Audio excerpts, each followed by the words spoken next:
Bonsoir. Ça va le paillette comedy string? Bah cool. Vous avez de la chance.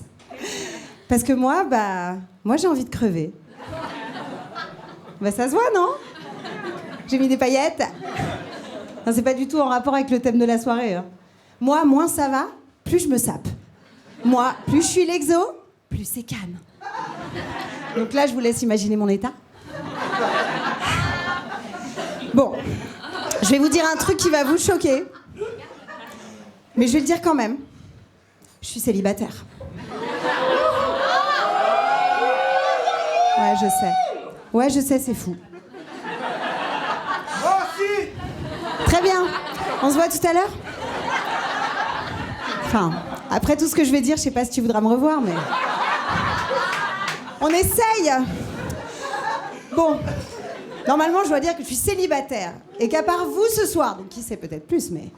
Pendant 12 minutes, j'ai rien de prévu cette semaine. Enfin, si, pardon. J'ai rendez-vous chez mon psy. Enfin, mon ex-thérapeute de couple, plus précisément. Oui, parce que donc, avec mon mec, on a décidé de se séparer. Pas de rompre, ok? Ce n'est pas une rupture, a dit le psy. Et c'est ça qui est bien. Ça passe entre adultes, finalement. C'est une séparation. Attends. Moi, je parle comme ça à mon psy. Attends. Comment ça, c'est pas une rupture? Putain, mais elle est où, ma guerre? Mon mascara qui coule jusqu'à mes genoux? Ma vodka de 15 heures? Attends, avant, c'était au cinéma, c'était liaison fatale, on se poignardait avec passion pour se dire au revoir. Maintenant, c'est quoi? C'est mariage story sur Netflix? On chiale en silence avec la lèvre qui tremble, c'est ça? Une séparation? Boring! Je sais pas, moi, je veux que ça vibre. Moi, je veux que ça crie dans la rue à 3h du mat, avec une bonne voix de gorge. Oh non! Mais tu veux pas faire ça! Tu veux pas, dégage! Viens ici! Me touche pas! Fais-moi l'amour une dernière fois! Je te déteste, tu me dégoûtes, je t'aime! Ouais, va bien te faire enculer, ouais!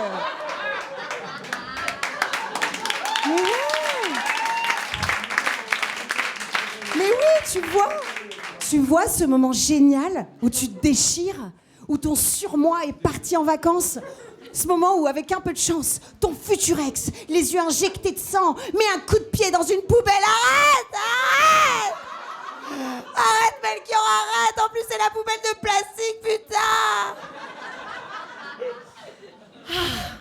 Ce moment où il se passe enfin un truc fort dans ta vie moyenne, quoi. Tu vois? Et la cerise sur le gâteau, dans ces moments-là, c'est ce couple de badauds. Tu vois? De figurants de ta vie. Ce couple qui passe, là, sur le trottoir d'en face, enlacés dans leur amour naissant, ignoble. Ils rentrent de soirée, ou pire, du théâtre. Et ils te jettent juste un regard comme ça. Tu vois? Un regard, tu le vois ou pas? Un regard qui semble dire « Oh, les pauvres. Oh, la honte. En pleine rue comme ça. C'est pas à nous que ça arriverait, hein, chérie? Bah non, nous, on s'aime trop, nous. Tu vois, attends, viens, on rentre. Viens, on rentre, je vais te prendre devant le replay de The Voice. Ces couples-là qui se déchirent, putain, ça m'excite. Bah non, nous, on se déchire pas, en fait, hein, on se sépare. Voilà, c'est fini, quoi. Mon couple a capoté. Pourtant, j'avais tout essayé pour le sauver, mon couple, hein. J'ai même pensé à faire un enfant. Vous l'attendiez pas, celle-là, hein. Un enfant pour sauver un couple. Trop chelou, non? Personne fait ça. J'ai même pensé à faire un enfant, mais attends, encore mieux. Un enfant autiste. T'imagines? Ah non, mais c'est génial. Ça va, vous êtes pas trop gênés, je crois. Ça m'épate. Vous êtes d'accord avec moi? C'est génial, un enfant autiste. Parce que, déjà, c'est beaucoup plus classe qu'un enfant normal. Parce que c'est un enfant qui parle pas et qui joue hyper bien du piano. Sans que t'aies besoin de lui donner des cours. Ok? Ça fait des économies. Et puis, un enfant normal. Déjà, t'as une excuse béton pour tout avec un enfant normal. Mais alors avec un enfant autiste, mais t'as un free pass pour tous les problèmes de couple, les pires. Genre, j'ai eu la flemme d'acheter les cadeaux de Noël, c'est ce soir, tant pis. Enfant autiste. On n'a pas baisé depuis 6 mois. Enfant autiste. Du coup, j'ai Pépon, ton frère, devant Top Chef. Vite fait, hein. Enfant autiste. Tu vois ? Mais un enfant autiste, c'est le secret de la longévité du couple. Tu deviens une équipe soudée. Tu fais des docus Netflix déchirants sur ton enfant autiste qui t'a jamais dit je t'aime, mais qui joue hyper bien du piano à la Philharmonie à 8 ans. Et voilà, t'as sublimé ton malheur et ton couple est un succès. Mais non. Nous, on n'a pas fait d'enfants. Parce qu'on se désirait plus. Non, mais parce que, on va pas se mentir, mon frère. La plaie du couple. Moi, je fais la caïra parfois. La plaie du couple, c'est le désir. La libido.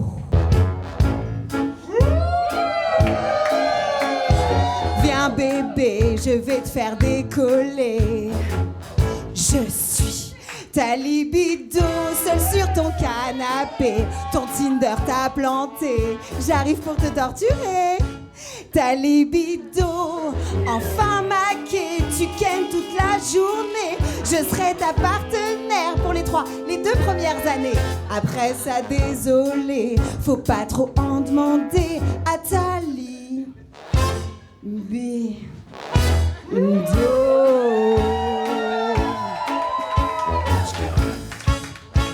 La libido.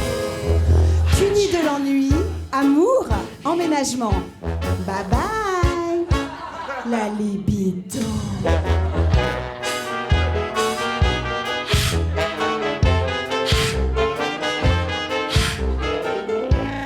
On peut applaudir Fanny.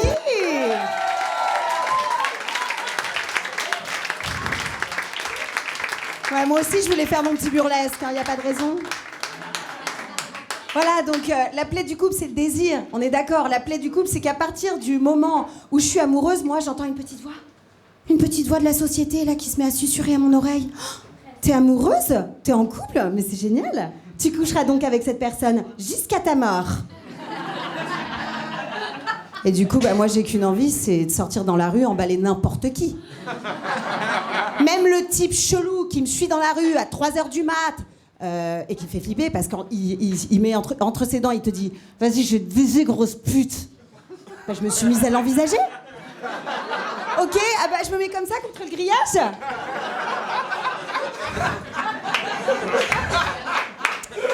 Non, mais franchement... Non, mais c'est triste, quoi. C'est triste parce que, avec Melchior, on avait tout essayé pour remettre des braises dans la cheminée de notre sexualité. Ouais, on a même acheté, et c'est là qu'on va voir si vous êtes un public sans gluten. On a même acheté un livre sur le tantrisme. Ouh. Est-ce que vous savez ce que c'est que le tantrisme ? Alors attention, je vais vous donner la définition, ça va être très impressionnant. Moi, quand je l'ai lu, je suis devenue dingue. Le tantrisme est une doctrine indienne qui vise à redonner à la sexualité son caractère sacré, afin de permettre au couple de parvenir à une énergie, une harmonie sexuelle parfaite au terme d'une montée continue d'énergie sexuelle. Une montée continue. C'est-à-dire... Une montée continue, c'est-à-dire tu restes perché genre combien de temps ? Genre tu vis avec un orgasme, une soupe feu, s'il vous plaît, avec une salade de papaye et 2 boules coco. C'est génial, non ? Attends, du coup, forcément, un soir, on a essayé. Top lumière intime. On a mis des bougies et j'ai ouvert le livre à la première page. Le massage tantrique. Top musique indienne. Melchior a mis sa tête entre mes jambes. Ok, c'est bien.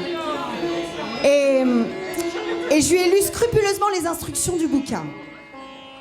Alors, t'es prêt? Ok. Prenez délicatement les grandes lèvres entre le pouce et l'index et dans un mouvement de va-et-vient, tirez-les alternativement vers le bas et pressez-les en même temps. Vas-y, vas-y.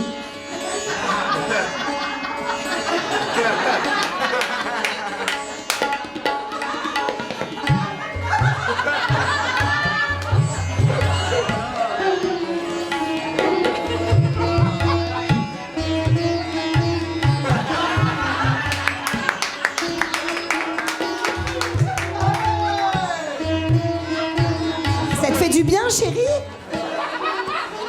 Je sais pas. Attends, mais qu'est-ce que tu fais? Non, mais qu'est-ce que tu fais? Arrête! Non, mais t'es en train de me traire, en fait. Mon mec m'a traite, quoi. Il m'a trait la toche.